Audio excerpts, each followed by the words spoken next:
Dapat manaig ang diplomasya at sundin ang international law.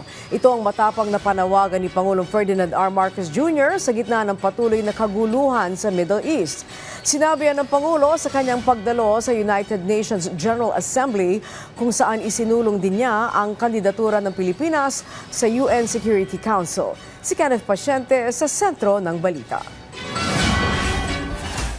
Sa kanyang pagharap sa United Nations General Assembly sa New York, nanawagan ng suporta si Pangulong Ferdinand R. Marcos Jr. sa mga bansang kasapi ng UN para sa kandidatura ng Pilipinas sa United Nations Security Council para sa taong 2027 hanggang 2028. Sa kanyang talumpati, iginiit ng Pangulo na handa ang Pilipinas na maging boses ng Indo-Pacific, ng developing countries at ng mga bansang pinakaapektado ng climate change habang itinataguyod anya ang diplomasya, kapayapaan at kooperasyon sa pandaigdigang komunidad. Punto niya, hindi karapatan kundi pribilehiyo ang pagiging miyembro ng Security Council at dapat anya itong paglingkuran ng mga bansang may malinaw na ambag sa pagpapanatili ng kapayapaan sa mundo. We lodged our candidature mindful that a non-permanent seat on the UN Security Council is not a right of any state, but a privilege earned through consistent, dedicated, meaningful, and concrete partnership in the service of the United Nations and so of humanity. The Philippines stands ready once again to contribute, to help calm voices of division, provide a voice of balance, to shun ambition for service, and always as a voice for principled peace. Sa hiwalay na presscon, binigyang diin ng Pangulo na oras na makakuha ng pwesto, hindi lang lalakas ang boses ng Pilipinas pagdating sa usapin ng seguridad, kundi mas mapapalakas pa nito ang ugnayan ng bansa sa UN member states. Bentahe pa anya ang matibay ng ugnayan ng Pilipinas at UN sa mga nakalipas na taon. It's very hard to assess what the chances are. We have some solid expressions of support, but it is a silent ballot. So secret ballot rather. So we just have to keep talking to our friends and hope that they provide us their support. Mukha namang may maganda naman ng pag-asa natin. Sana naman matuloy at tayo'y maging non-permanent member na. Kasabay ng paghahangad ng mas malaking papel ng Pilipinas sa pandaigdigang seguridad, binigyang diin din ng Pangulo ang pangangailangang matigil ang mga umiiral na digmaan at tensyon sa iba't ibang bahagi ng mundo.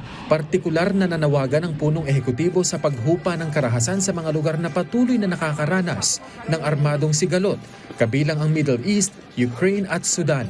Giit nito, dapat manaig ang diplomasya at igalang ang international law upang maprotektahan ang mga sibilyan at maibalik ang kapayapaan. We join calls for restraint, a de-escalation and cessation of hostilities, respect for international law, including the UN Charter and humanitarian law, and for all concerned to return to the negotiating table. These tragedies need to stop. Innocents must be protected, and their basic needs immediately provided. And for the wider region, the Philippines joins the international community in calling for restraint, de-escalation, and cessation of hostilities.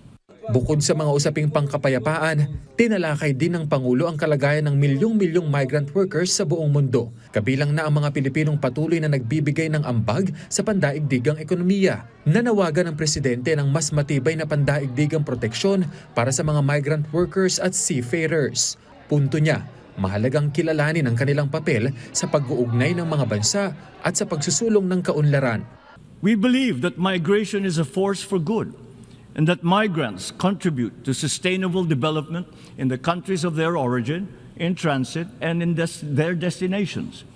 Migrants, including seafarers, connect our nations. Their dignity and rights should serve as a unifying principle, not a divisive fault line for governments worldwide. Bukod sa mga hamong seguridad at migration, binigyang diin din ng Pangulo ang climate change na anyay matinding nararanasan ng Pilipinas. Giit niya, hindi lang ito banta sa hinaharap, kundi isang krisis na kasalukuyang nararanasan ng bansa dahil sa matitinding bagyo, baha at tagtuyot. We established the climate change expenditure tagging system, which allows us to track and to align budget priorities with the National Climate Change Action Plan. To address loss and damage associated with the adverse impacts of climate change, the Philippines was selected to host the board of the Fund for Responding to Loss and Damage. And as host country of the board, we commit to ensure the fund's governance maintains equitable, transparent, and needs-based allocation of resources. Huling nagkaroon ng non-permanent seat ang Pilipinas sa UN Security Council noong 2004 hanggang 2005. Bago yan, nagsilbi rin ang bansa noong 1957, 1963 at mula 1980 hanggang 1981. Nakatakdang gawin ang halalan ng UNSC sa June 3. Kenneth Pasyente para sa Pambansang TV sa Bagong Pilipinas.